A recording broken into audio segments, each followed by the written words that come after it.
안녕하십니까? 소쿨 극장의 재미있고도 기이한 옛날 이야기 시간입니다. 오늘은 수절과부와 그녀의 충성스러운 숙맥머슴 이야기입니다. 구독과 좋아요 그리고 알람 설정 부탁드립니다. 재미있고도 좋은 글로 보답하겠습니다. 어느 시골 마을에 남편이 일찍 저 세상에 간 데다 아이도 없이 혼자 사는 수절과부가 있었다. 부인은 피부가 하얀 데다가 얼굴까지 꽃처럼 아름다워서 세상 남자들이 그녀를 한번 보고는 유혹을 느껴 괜스레 마음이 싱숭생숭해지곤 했다. 하지만 그녀는 죽은 남편을 너무 사랑한 나머지 새삼스레 새로운 인연을 맺고 싶은 사람이 없는 듯했다. 부인의 집은 살림이 넉넉한 편으로 그녀는 떡거머리 머슴총각 하나를 데리고 농사지으며 살았다. 머슴총각은 생긴 것은 멀쩡한데 하는 짓은 우둔하고 무식하여 숙맥을 구분하지 못할 정도였다.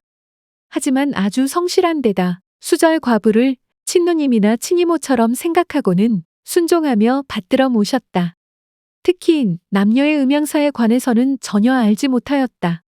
그러니 수절하는 과부집 머슴으로는 제격이었다. 하루는 부인이 방 안에 앉아 있는데 그 한 귀퉁이에 쥐구멍이 있어 조그만 생쥐 한 마리가 들락거리는 것이 보였다. 아니 저놈 봐라. 내가 자고 있을 때도 저렇게 마음대로 들락거리고 있었겠지. 저놈의 쥐새끼까지도 과부라고 나를 놀리는 것 같구나. 무슨 수를 쓰더라도 저놈을 꼭 잡아야겠다. 그렇게 생각한 과부는 생쥐를 잡으려고 노력했다. 하지만 어찌나 약삭빠른지 잡을 수가 없어 화가 단단히 났다. 오냐, 나도 생각이 있다. 이렇게 생각한 부인은 이튿날 물을 끓여가지고 와서는 그 구멍 앞에 두 무릎을 벌리고 앉아서 바가지로 뜨거운 물을 붓기 시작했다. 이에 쥐가 견디지 못하고 뛰쳐나왔다. 녀석이 앞에 사람이 있는 것을 미처 보지 못하고 그대로 돌진하다가 그만 부인의 치마 안으로 들어가게 되었다. 치마 속에서 어디 도망갈 곳을 찾던 생쥐는 벌어져 있는 부인의 하문을 봤다. 옳지. 저 구멍에 숨으면 안성맞춤이겠다. 하고는 잽싸게 과부의 옥문 안으로 들어가 숨었다. 옥문 안은 좁고 어둡고 답답했다. 생쥐는 동서의 방향을 가릴 수 없었으므로 더욱 깊은 구멍이 없나 하고 머리를 치켜들고 뺑뺑 돌았다. 이렇게 생쥐가 과부의 옥문 안에서 미친 듯이 난리를 쳐대자 과부는 말로 형용할 수 없는 쾌감을 느끼고 몸을 뒤틀었다. 그러나 오래도록 그런 일이 지속되니 아팠다. 게다가 생쥐가 아닌가. 비록 임자는 없지만 거기가 어떤 곳인데 무엇보다도 불결하고 거북했다. 어떻게 해야 이놈을 나오게 할 수 있을까? 이대로 두었다간 견디기 힘들 테니 무슨 수를 써서라도 나오게 해야겠는데. 라고 생각하며 한참 동안 머리를 굴렸는데 한 가지 기막힌 생각이 떠올랐다. 부인은 손뼉을 치면서 혼자 좋아라 소리쳤다. 옳거니 머슴 총각을 시켜 내 의모에 음양 행사를 하게 만들면 생쥐가 견디지 못하고 나오게 될 것이 아닌가. 과부는 얼른 옷을 벗고 이불에 놓은 다음에 큰 소리로 머슴을 불렀다. 마당 새야 어디 있느냐? 방에 기묘한 일이 있으니 얼른 들어오너라. 마님의 소리에 머슴은 하던 일을 멈추고 손을 털며 방 밖에서 인기척을 냈다. 부르셨어요, 마님. 그래, 어서 들어오너라. 숙맥머슴은 깊은 밤에 부른 이유를 알지 못하여 어리둥절한 얼굴을 하고 안방으로 들어갔다. 과부는 요 위에 알몸으로 누워 야릇한 추파를 보냈는데 순진한 데다 미련한 머슴은 마님의 뜻을 알아채지 못했다. 마님, 추운데 옷은 왜 벗고 계셔요? 그러자 부인은 선은 이렇고 후는 이래서 우리가 같이 동품을 해야겠다는 자세한 설명도 없이 머슴의 바지끈을 풀어내리고는 이불 속으로 끌어다 눕혔다.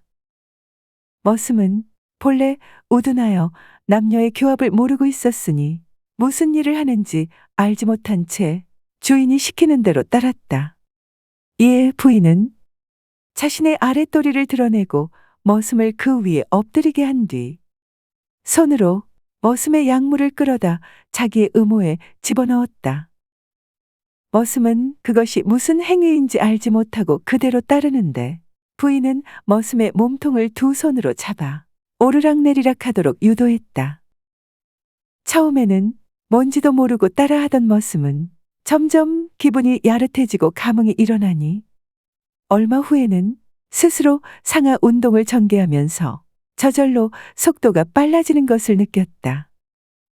이런 사정을 전혀 모르는 생쥐는 음호 속에서 헤매다가 무엇이 압박하는 듯하여 살펴보니 끝이 뾰족한 몽둥이 같은 것이 들어왔다 나갔다 하는데 점점 가까이 다가오는 것이었다. 저것은 분명히 날 잡으려고 막대기로 쑤시는 모양인데. 이렇게 생각한 생쥐는 살기 위해 그 몽둥이에 덤벼들어서는 있는 힘껏 물어버렸다. 그때 머슴은 기분이 막 고조되는 중이었다. 그런데 갑자기 습격받으니 어찌나 아프던지 외마디 소리를 지르며 몸을 날려 옆으로 벌렁 나가 떨어졌다. 이때 머슴의 약물이 급히 빠져나가는 그 흡인력에 생쥐까지 빨려 나와 밖으로 튕겨 나오니 녀석은 날 살리라고 하고는 그대로 달아났다. 생각대로 일이 진행되자 부인은 원하던 목적을 달성했다는 생각에 기분이 매우 좋았다. 하지만 머슴은 뜻하지 않게 몰린 약물 끝이 피도 나고 아파서 여러 날 동안 일도 제대로 하지 못하고 고생만 했다. 머슴과 관계를 맺었으니 이미 엎질러진 물. 더는 수절해도 아무 소용이 없다는 생각을 한 과부는 관계를 계속하고 싶어서 갖은 교태를 부리며 머슴을 유혹했다. 하지만 머슴은 아무런 반응을 보이지 않고 오히려 자꾸 피하면서 말했다. 여인의 뱃속에는 날카로운 이빨을 가진 생쥐가 들어있어. 모르고 접근했다간 생쥐한테 고추를 물려서 큰 고생을 해. 세월이 몇 년 지난 후 나이가 든 머슴이 주변에서 권하고 권하여 장가를 들게 되었다. 첫날 밤에 머슴은 마님이 시키는 것을 잘 유념해 두었다가 신부의 옷을 곱게 벗기고는 같이 나란히 누웠다. 아무리 바보 숙맥이라도 남녀 간의 욕구는 타고난 것이라 궁금하기도 해서 머슴은 신부의 그곳을 살펴보았다. 자세히 보니 몇 년 전에 본 마님의 그것과 똑같이 털이 난 사이에 구멍이 있었다. 머슴은 덜컥 겁이 났다. 거기에 약물을 넣었다가 물려서 피까지 흘리며 며칠 심하게 고생한 아픈 기억이 생생했기 때문이다. 머슴은 신부와 함께 사람들이 말하는 오노지락을 느끼고 싶었지만 생쥐가 자기 약물을 깨물어 피를 낸 그곳에 겁이 나서 도저히 자기의 물건을 넣을 수가 없었다. 하지만 신부의 몸속에 있는 생쥐를 반드시 끄집어내야만 한다는 생각은 할 수 있었다. 그래야만 신부가 건강하게 살 수 있을 것이고 자기의 결혼 생활도 순탄할 것 같았다. 게다가 생쥐를 꺼내준다면 각시가 무척 고마워하고 자기를 존경할 것 같았다. 그래도 생쥐의 이빨은 너무 무서웠다. 고심 끝에 머슴이 첫날 밤에 한다는 짓이 이러했다. 자기 약물을 신부의 의모에 가까이 붙였다가 떼기를 반복하면서 어라 물어라, 어라 물어라. 하고 밤새도록 생쥐를 꺼내려 애썼다. 들어주셔서 고맙습니다. 용어 풀어 올리겠습니다. 숙맥은 첫째, 콩과 보리를 아울러 이르는 말입니다. 둘째, 살이 분별을 못하고 세상 물정을 잘 모르는 사람을 말합니다. 숙맥은 콩인지 보리인지를 구별하지 못한다는 숙맥 분별에서 나온 말입니다. 여기서는 두 번째 의미입니다. 하무는 여성의 외부 생식기입니다. 옥무는 음부, 음호, 음문을 높여 이르는 말입니다. 동품은 동침의 방언입니다. 운우지락은 구름과 비를 만나는 즐거움이라는 뜻으로 남녀의 성적 화합을 이루는 말입니다. 중국 초나라의 회왕이 꿈속에서 어떤 부인과 잠자리를 같이 했는데 그 부인이 떠나면서 자기는 아침에는 구름이 되고 저녁에는 비가 되어 양대 아래에 있겠다고 한 고사에서 유래한답니다. 참고 문헌과 자료 출처 소개에 올리겠습니다. 조선시대의 문신 강희맹이 편찬한 책 촌다메이에 수록된 서입기혈이 모본입니다. 이명수 선생이 지은 책 한국인과 에로스를 참고했습니다. 한국민족문화대백과사전, 한국민속대백과사전, 한국학중앙연구원 그리고 국립중앙박물관의 기사와 사진을 빌렸습니다. 우리역사넷의 기사와 일러스트를 빌렸습니다. 조선시대화가 김중근의 국립민속박물관 특별전, 기산 풍속화에서 민속을 찾다의 도록을 빌렸습니다. 양산통도사 극락전의 벽화, 반야용선도와 서울수국사의 극락고품도를 빌렸습니다. 위키백과와 나무위키의 기사와 사진을 빌렸습니다. 크라우드픽, 123RF, 픽사베이, 게티이미지뱅크, 픽스타, 핀터레스트, 팩셀스 그리고 클리바트 코리아의 사진과 일러스트를 빌렸습니다.